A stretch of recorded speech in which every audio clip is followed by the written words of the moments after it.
watching SKST Radio.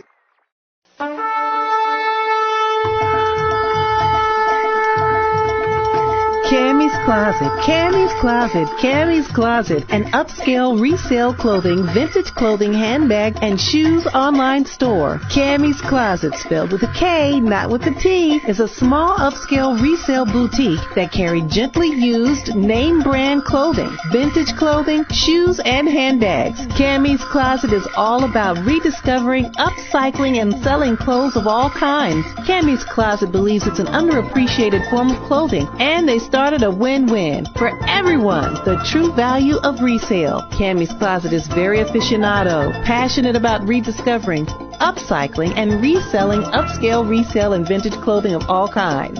Go to cammyscloset.com. That's K, not a T, A-M-I-S, K, not a C, L-O-S-E-T. cammyscloset.com. You're watching SKST Radio. Well, hello, hello, hello. Welcome to the show, Mr. Barry. How are you?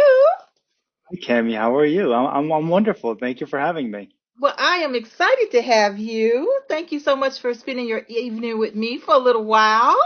Absolutely. So, I saw the movie, and man, it was awesome, jam-packed action, and I'm just like, oh my gosh. So, we Good. tell the audience who you are and where you come from. So my name is Bari Kang. I'm a native of Queens, New York. I was born in Punjab, India. So my family immigrated here when I was about, I think, 5 or 6 years old, and we all came illegally as refugees during the late 80s, and then my family ultimately settled in Queens, very much. Now it's a very Indian Punjabi neighborhood, but back then it was a lot of Italian, Spanish, African, very, very mixed.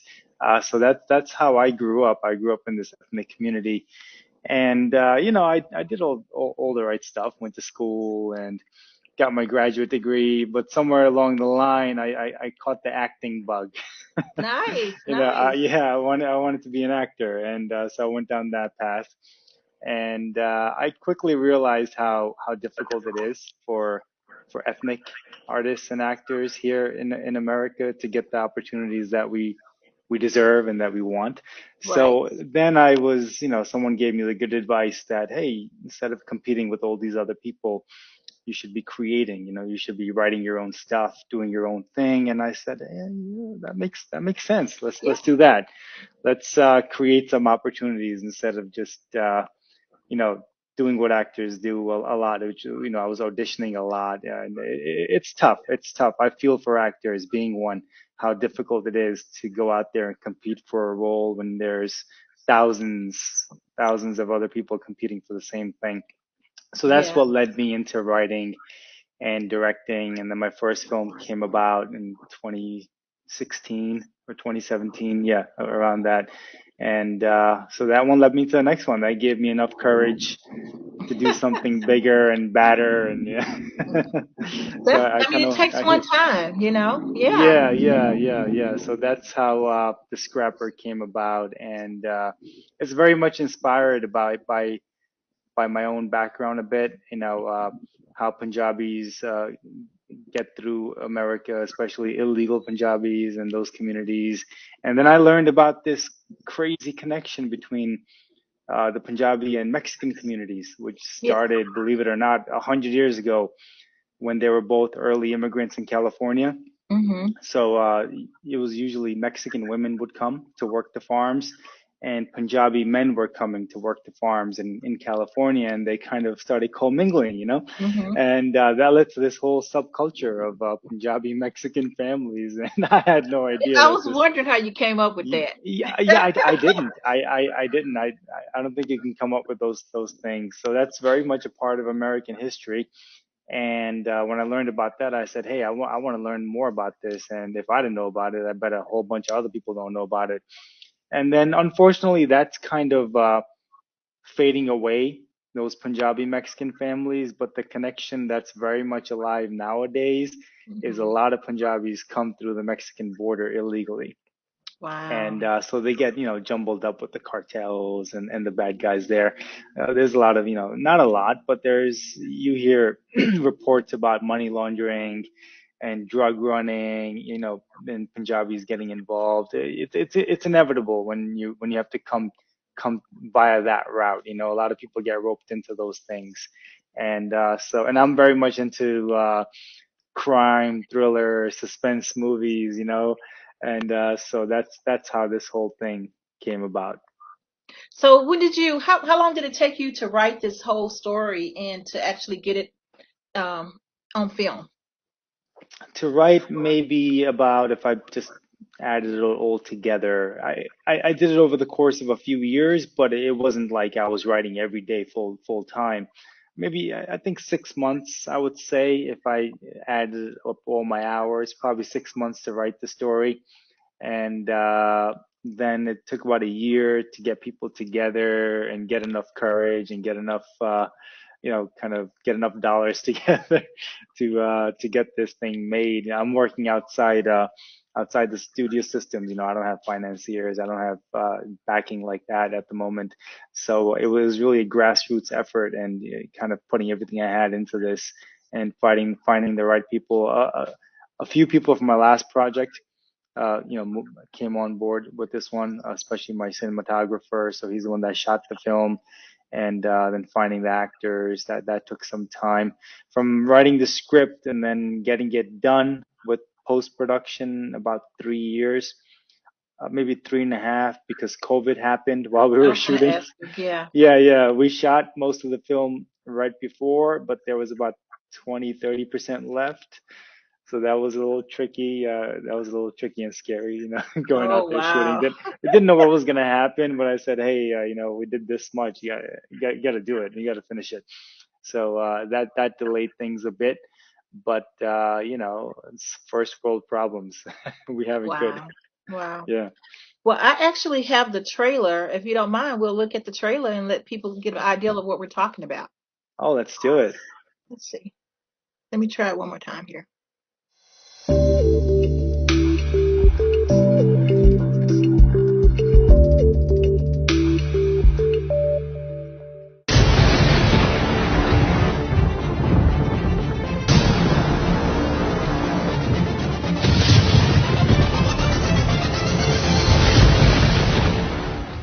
Yeah, when I actually saw the movie, I was very impressed. Very impressed. Thank you. I mean, it was like you couldn't stop looking at it. It was one of those things. What's next, Yeah. Just wants $200 to open it.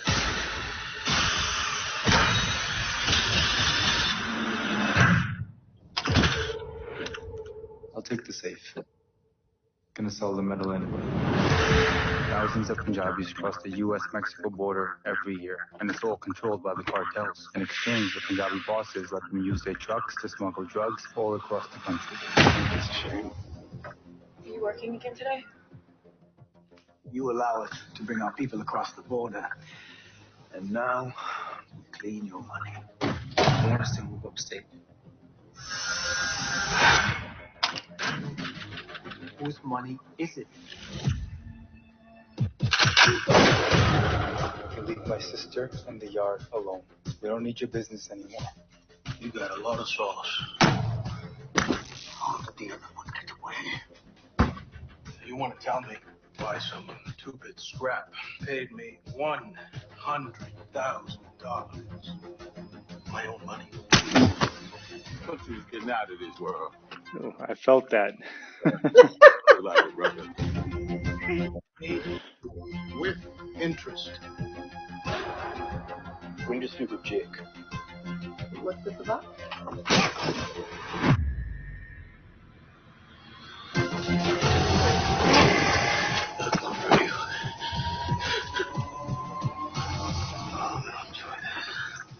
Your people got no gold.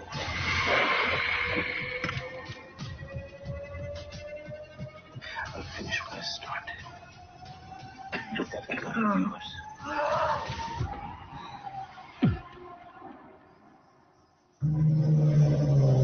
Close to the world.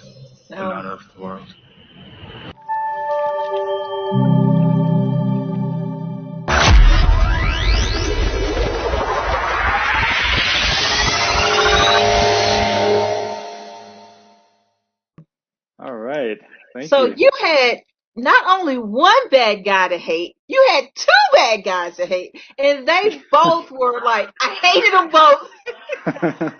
Hold on. Well, I mean, Jake's not the best guy either, right? It's just he's just trying to be better.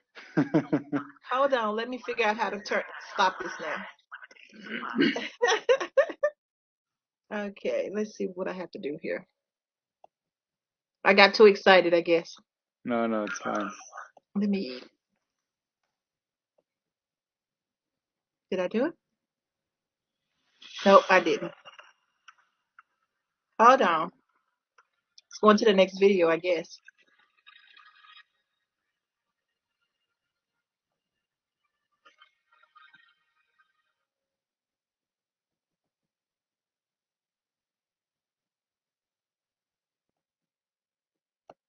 Yeah, sometimes I get stuck on these when I'm working from home, No, it's okay.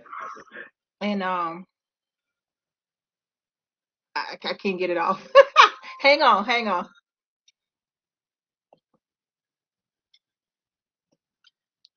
So yeah, I get stuck, and then I can't stop it because I'm on the laptop instead of the actual computer, Mm-hmm. and it gives me all the sounds of the video. It's like, and then when you want it to stop, it doesn't stop. I did Darren Hansen, who was in Soul Food, the movie Soul Food. Yeah. And he was on the beach, and I just couldn't stop it to save my life. Cancel. But I can't get it. I apologize. One more time. No worries.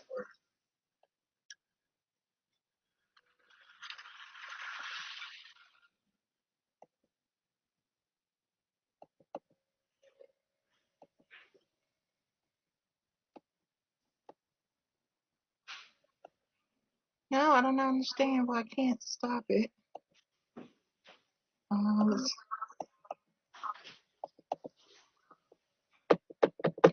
This sucks.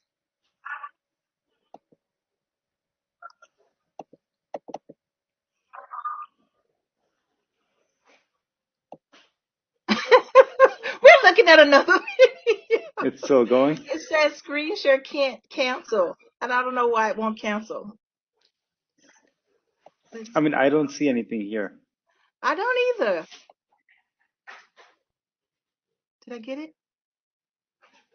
I think I got so it. because I don't see anything on my end here. Okay. So anyway, apologize for that. No, that was great. At least we got to see the trailer.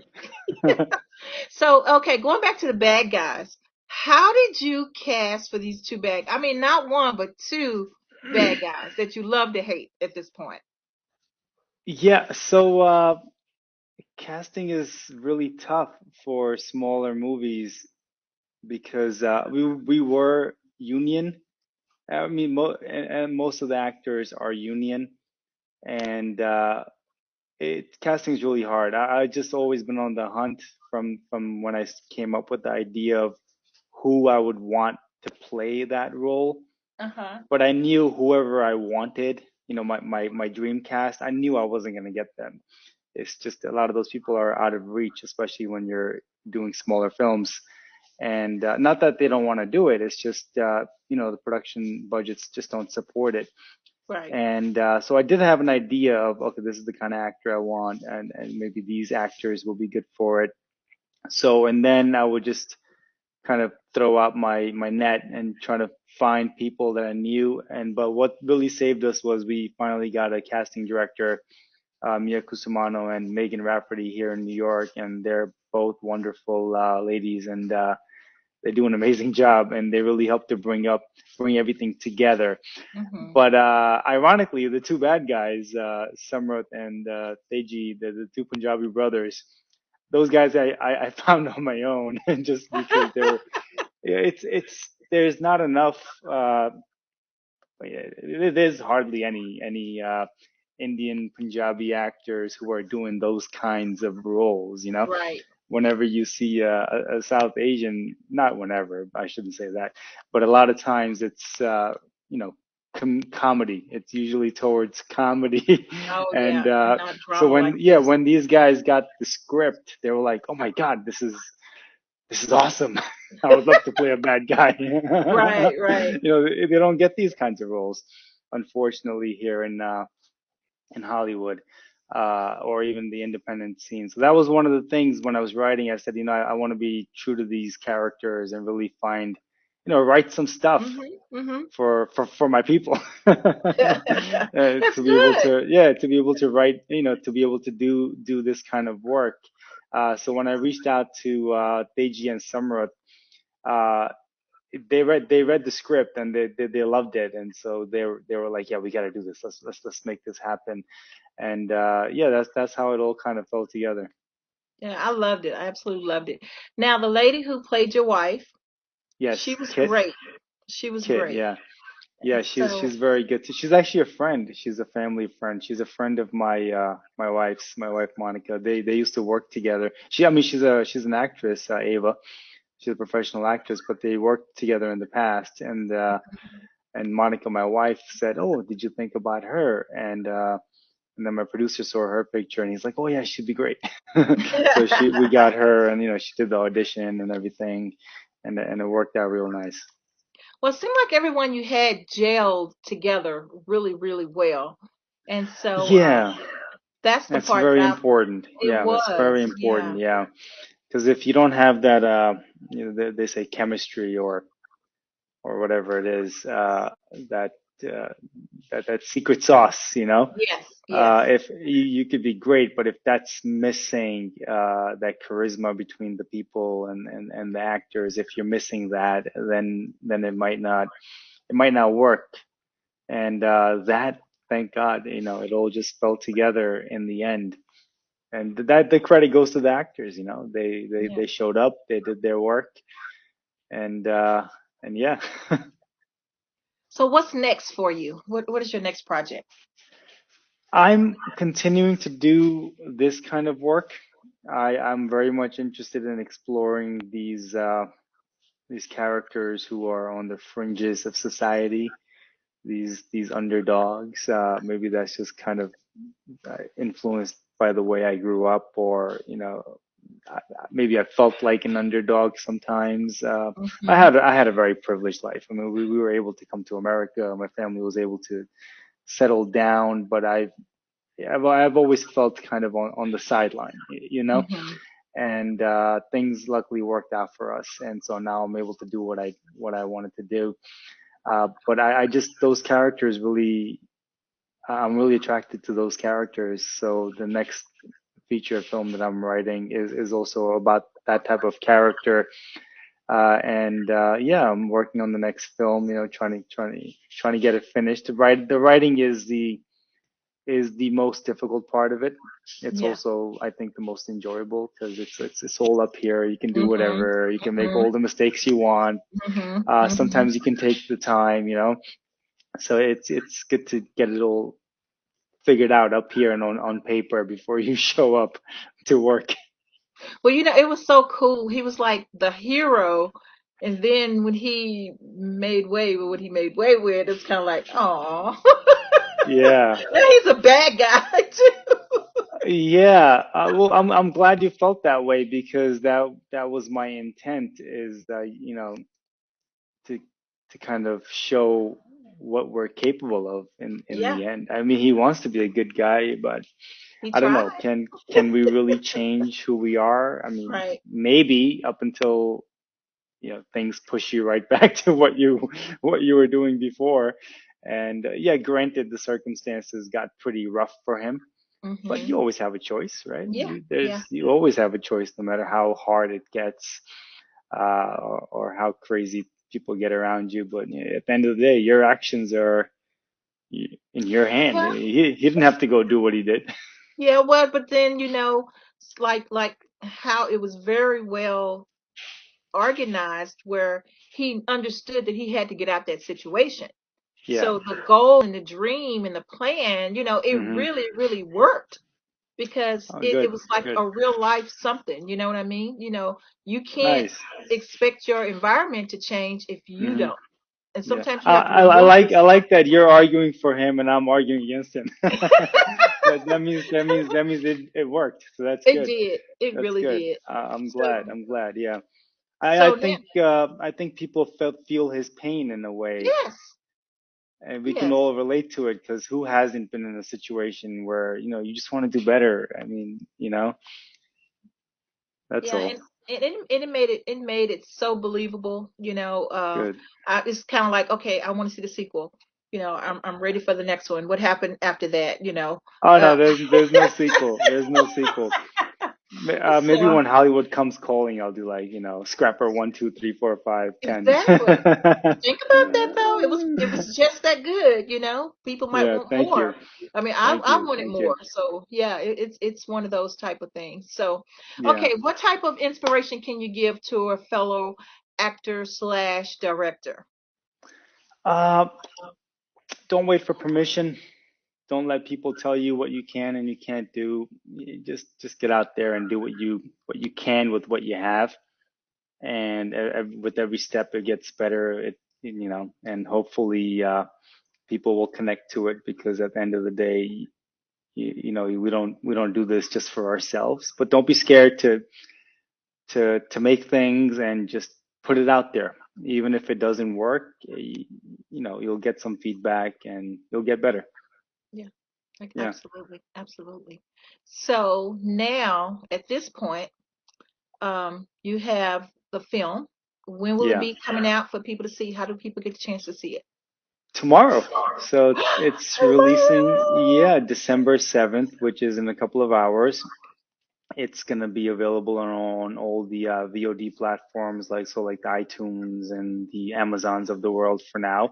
And then hopefully as it progresses, it'll be available on more platforms. So, but yeah, tomorrow, and you can find out more information about it at on social media at the Scrapper Movie. Everything is there, and yeah, tomorrow. It's a big day. That's exciting. That's exciting. So, Yeah, well, I want to thank you, Barry, for being a part of the show today and sharing your dreams and your goals and just giving people good tips and nuggets of what they can do to get their inner soul out for everyone yeah. else to see. I think it's a blessing to be able to do that. And then thinking Hmm. about, you know, when you started, did you think you were going to finish? And now you're here working on the next one. That is so freaking cool to me that I just Thank love you. I just love being inspired. So thank you so much for your time. And I would love to have you back again with the next one. Thank you, Kami. It was my pleasure to be here. It was fantastic talking with you, and I hope I hope your audience enjoys the movie, and I hope to get a chance to check it out. Yeah. You guys check this movie out. Come back, rewind, share, like, go to the trailer, like, review, share, whatever you can do to get this movie out there. You see, this man is like the nicest guy on earth. So, support him, do what we need to do to support him. And we're here for you in Virginia Beach here. Thank you. Thank you, Kami. Much love. Much love. Thank You you. too. Thank you. Have a good one. You too. Take care. Bye. You're watching SKST Radio.